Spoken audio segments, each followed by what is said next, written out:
ကလက်ပြီးဒီခိုင်တိုးလို့များကခေါ်သည်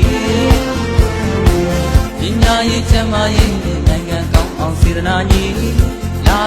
လာပြီးရှင်သိစိတ်ထားအာမန်များနဲ့ချီ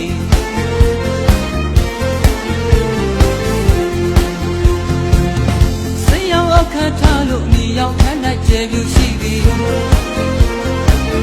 ပင်လက်လန်တော်သည်တလူလူလွင်လို့ချီ